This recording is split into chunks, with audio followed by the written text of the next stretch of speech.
السلام علیکم ګرانو محترمینو ملګرو، په دې هیله چې تاسو به روغ جوړ او خوشحاله وای. ګرانو ملګرو، زه یم سید الله حسن چې بیا تاسو لپاره د یوې نوې ویډیو سره راغلی یم. ملګرو، نن په دغه ویډیو کې تاسو ته درښایم چې موږ څنګه کولی شو چې په خپل موبایل کې د انټرنیټ سپیډ زیات کړو. او بل ملګرو، همدارنګه کولی شو چې څنګه کولی شو خپل انټرنیټ ام بي مو بې ځایه مصرف نشي. باید انټرنیټ سپیډ مو هم زیات شي، خو انټرنیټ ام بي مو هم بې ځایه مصرف نشي. نو که چېرته ملګرو تاسو فکر کړی په خپل موبایل کې مو څومره اپلیکیشنان دي، زیاتره په انټرنیټ پورې اړه لري. تاسو چې کله خپل موبایل ډیټا آن کړئ، نو هغه هر یو اپلیکیشن ځان ته جلا جلا انټرنیټ مصرف کوي. نو موږ څنګه کولی شو هغه اپلیکیشن چې زیاتره انټرنیټ موږ نه بې ځایه مصرف کوي هغه بند کړو، او چې هغه بند شي نو ستاسو انټرنیټ چې کوم اپلیکیشن کاروئ په هغه باندې به انټرنیټ سپیډ زیاتیږي، او دغه به نه بې ځایه مصرف درنه کوي، او همدارنګه نه به ستاسو څخه اضافي ام بي مصرف کوي. انټرنیټ سپیډ به هم زیات شوی وي. که تاسو ته ملګرو فکر کړی وي موږ چې کله یو ویډیو اپلوډ کوو یا ډاونلوډ کوو د انټرنیټ سپیډ په همغه اپلیکیشن باندې زیات شي، همغه ویډیو باندې وي. نو همدارنګه ملګرو، که تاسو چېرته په خپل موبایل کې فکر کړی وي نو هر اپلیکیشن چې دی هر یو ځان ته جلا ام بي مصرف کوي.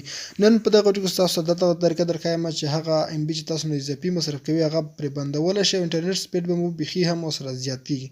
نو دې لپاره ملګرو تاسو راشئ په خپل موبایل کې به یو اپلیکیشن انسټال کړئ، انټرنیټ بلاکر. دغه اپلیکیشن لینک په ډسکرپشن کې شته، ډېر یو کوچنی اپلیکیشن دی. کله مو چې ملګرو دغه انسټال کړل دا به راخلاص کړئ. کله مو چې ملګرو دغه راخلاص کړه دا ډول انټرفیس لري، په دغه کې ستاسو د موبایل ټول اپلیکیشنان راځي. اوس ملګرو تاسو څه کوئ؟ اوس ملګرو تاسو ټول هغه اپلیکیشنونه چې د انټرنیټ څخه آنلاین دي یا آنلاین کوي هغه ټول به بند کړئ. ګورئ دغه ټیک مارک دا به ټول شنه کړئ. هغه اپلیکیشن چې تاسو کاروئ هغه به پرېږدئ. ګورئ دا به ټول په دې ډول سره کړئ چې کوم تاسو غواړئ نه یې کاروئ د انټرنیټ څخه، دا په دې ډول سره ټول ټیک مارک کړئ. زه ټول ټیک مارک کوم.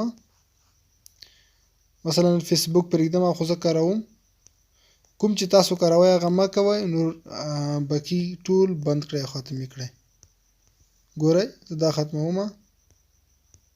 هغه اپلیکیشنان چې تاسو غواړئ کاروئ هغه ځای په ځای پرېږدم. مثلا سناپ ټیوب زه کاروم هغه ځای په ځای پرېږدم. د نور چې کوم دي دغه اوس ټلګرام دغه پرېږدم، ټرانسلیټر چې دی دغه هم پرېږدم، یو ډکشنري پرېږدم، یو سی براوزر هم پرېږدم. دغه نور چې کوم دي دغه ټول بندوم. واتساپ دا هم پرېږدم، یوټیوب، وای ټي سټډي، د نور اپلیکیشنان دغه پرېږدم، ځکه دغه انټرنیټ زه آنلاین کاروم دا به پرېږدو، د نور به ټول بند کړو.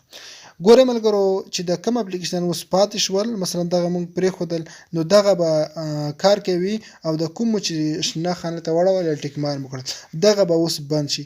اوس د بره یو اپشن ښکاري آن یې لیکلی، دغه ملګرو تاسو دغه آن کړئ. ګورئ ملګرو اوس دغه زموږ په موبایل کې یو پی ان کنیکټ شو. تاسو په خپله لیدلی شئ ملګرو ټوټل 50 اپلیکیشن دغه انټرنیټ بلاکر بلاک کړه. اوس په دغه سره ملګرو اگر چې زما د انټرنیټ سپیډ چې کوم دی دلته بیخي زیات سلو دی، خو بیا هم ملګرو ما په خپله چې کوم چې کړی دی بالکل ورسره ښه کېږي، زیاتېږي. نو دې سره ملګرو ستاسو د موبایل هغه فضول بېکاره ام بي چې مصرفېږي انټرنیټ تاسو نه غواړئ چې هغه باندې مصرف شي، هغه به هم بند شي، او تاسو انټرنیټ سپیډ به هم ورسره زیات شي. نو ملګرو دغه وه زموږ نننۍ ویډیو، په دې هیله چې دا ویډیو تاسو خوښه شوې. که مو چیرې ویډیو خوښه شوې ویډیو ضرور لایک کړئ او له خپلو ملګرو سره شریک کړئ. مننه، ښه وخت او ښې شېبې ولرئ.